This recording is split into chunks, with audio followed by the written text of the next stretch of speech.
welcome back to my channel. If you're new here, my name is Daphne and I post videos on DIYs and home decor. And today's video is an answer to Anika's comment on my previous macrame video, who asked me to create a macrame table runner. And so in this video, I will be making a macrame table runner. Now I'm actually filming this intro after completing this project, and I wanted to let you guys know that I am not an experienced macrame maker. So for that reason, it didn't turn out that great, but I came up with a design I would like to share with you guys, and I will also share some tips and tricks along the way so you don't make the same mistakes I made. And I will also be adding all the dimensions in the description box, so feel free to change the design and accommodate it to your liking. And before we get into today's video, I think it's only fair to mention that I don't think this tutorial is beginner friendly, only because I don't think I did a very good job showing some of these knots in detail. But all the knots I am using are beginner friendly, and they are exactly the same knots I used on my previous macrame video, so I will pin that in the comments down below because it has timestamps of all the knots I'm using, and I think you will find it very helpful if you want to refer to it for some of these knots. So without further ado, let's get started. So to start off, I'm using a branch just so I can hang the macrame because it's easier to weave a hanging macrame. And I start off with the lark's head knot. So fold your cord in half, bring the loop over the branch and pass the endings through the loop. Repeat until you have a total of 68 cords, but you can adjust that depending on your desired width.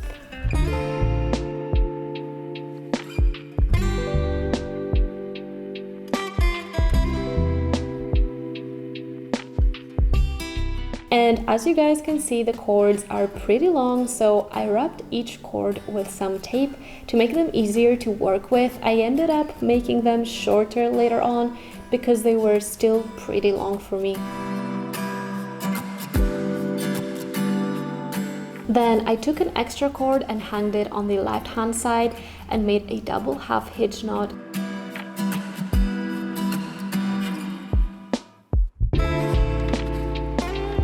So bring the first cord under and then over and through the loop created. Do that one more time using the same cord, and then move on to the next one until you have a horizontal line of double half hitch knots. The trick here is to hold your cord towards the direction you want your pattern to be, so in that case, horizontally.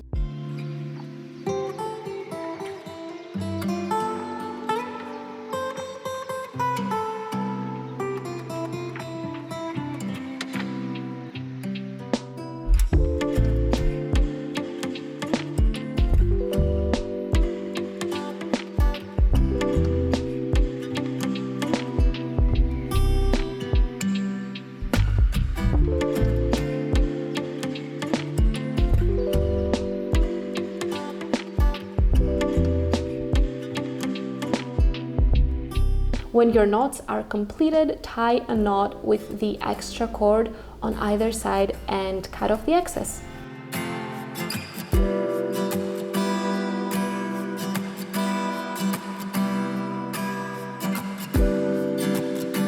Then leave the first 4 cords and start working on the next 4 to create a spiral stitch knot. So bring the left cord over the middle cords and under the right, bring the right under the middle cords and through the loop, and repeat that until you have a total of 28 knots.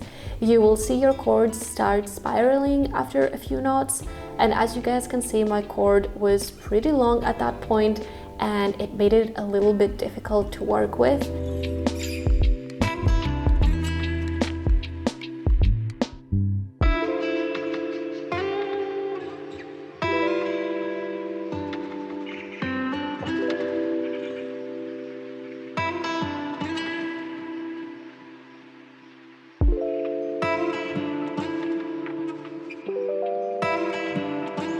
When you're finished, leave the next 4 cords and start working on the 4 next to those. So basically repeat the pattern every 4 chords until you have a total of 8 spiral stitch knots. Then make another horizontal double half hitch knot using an extra cord, and I am essentially doing that to separate each section. And keep in mind guys, this macrame has a lot of double half hitch knots.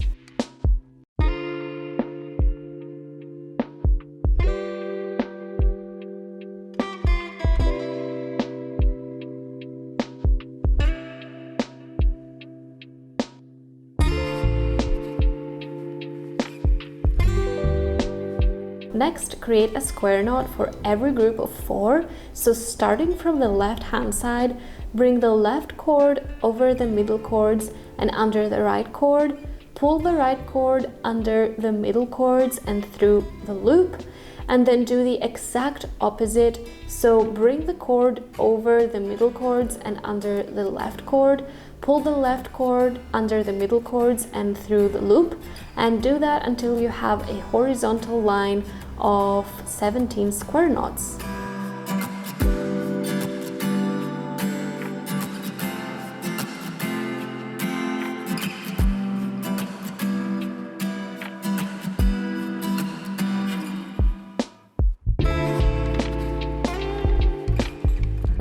Now make alternating square knots, which are exactly like the square knots, but using 2 right cords from one group and 2 left cords from the group next to it. This means that you should have 2 spare cords on either side of your runner.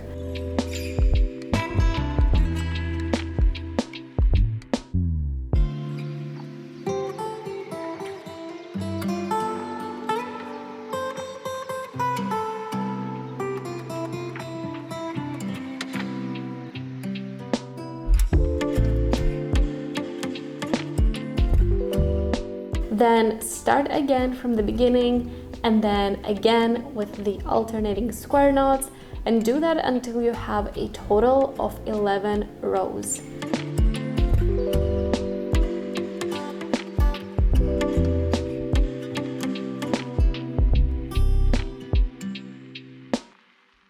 Then make a horizontal double half hitch knot using an extra cord. Next, make some diagonal double half hitch knots using an extra cord. So the trick here is to hold the extra cord towards the direction of the design. And I'm going to create a wavy design here, so start by holding it diagonally looking downwards and change the direction of the cord every 11 or 12 chords. So basically divide your 68 chords into 6 sections and change the direction of the cord for each section. So if you start with the cord looking downwards, then change it to look upwards after 11 chords, and then downwards again, and then upwards, and so on and so forth.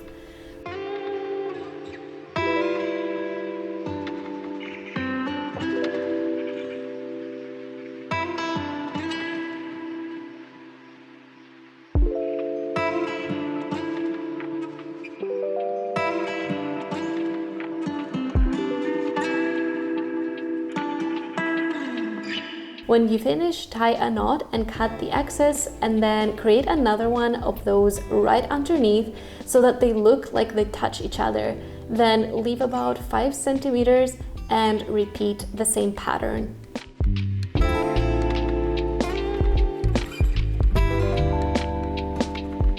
Create another horizontal double half hitch knot using an extra cord, and next create a diagonal double half hitch knot using the first cord of either side of the macrame until they meet in the middle.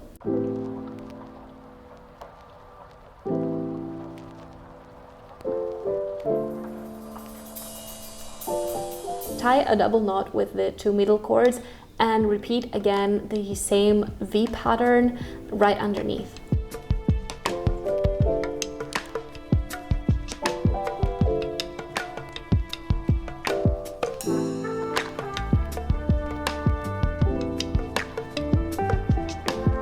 Next, starting from the 15th chord on the left hand side, create a rhombus shape with alternating square knots. So first create a square knot, then 2 alternating square knots underneath, then 3 alternating square knots under that, and then start closing that rhombus. So make 2 alternating square knots and then 1 final one.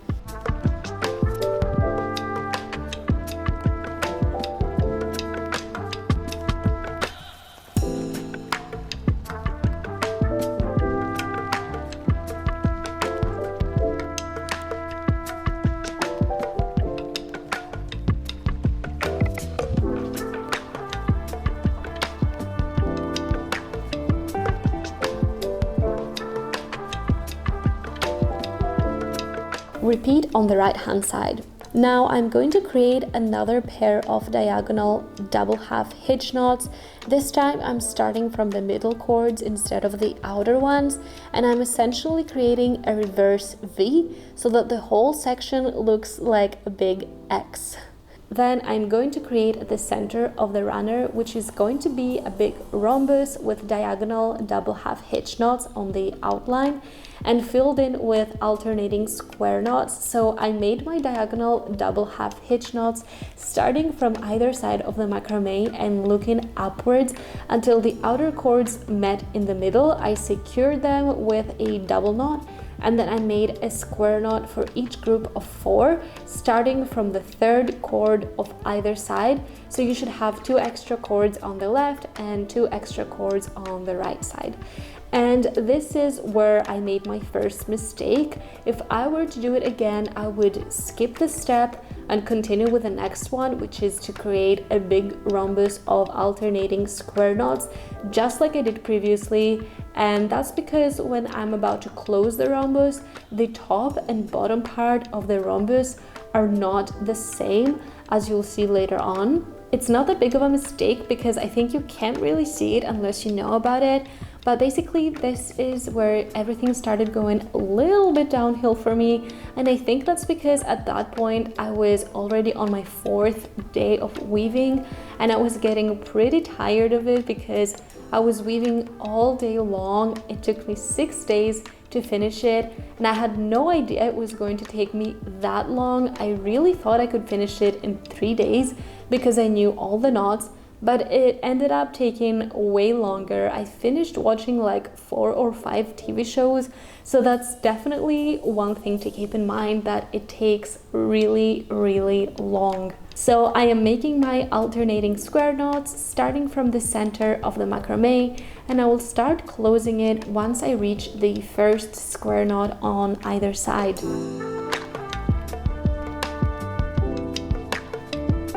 Now I'm ready to create the diagonal double half hitch knot outline, and I'm using the first chord on either side to do that. I am making a double knot to secure it, and I also stretched each side of the double half hitch knots to create a more uniform shape. And that's basically it. Now I repeat all the other knots I made above the center of the macrame. And another mistake I made is that I did not calculate the length of the cords correctly. Usually the rule of thumb is to double the length of your desired end product, but in that case the runner has a lot more knots than a macrame hanging, so I should have definitely added at least an extra 1.5 meters, which by the way I have calculated in the dimensions in the description box. So I had to add some extra cords on the shorter ones, and I just did that by attaching an extra cord with a double knot, and I made sure to do that on the pattern so I can hide the knot from the extra cord behind the pattern as much as possible. But yeah, ideally you wouldn't want that to happen at all.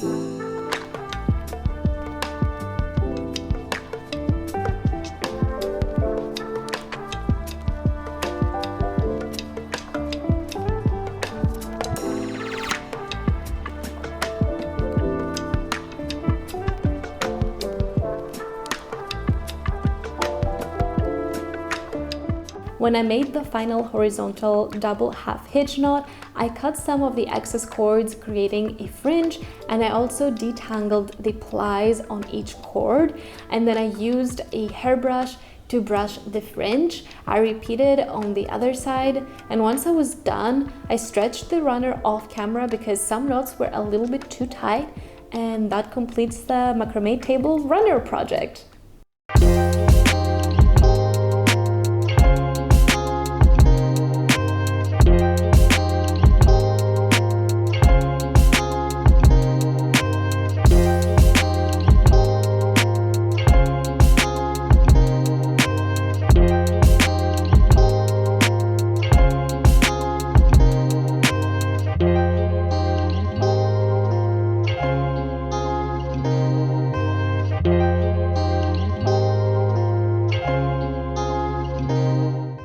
And that, you guys, was my macrame table runner. Let me know if you liked it in the comment section down below.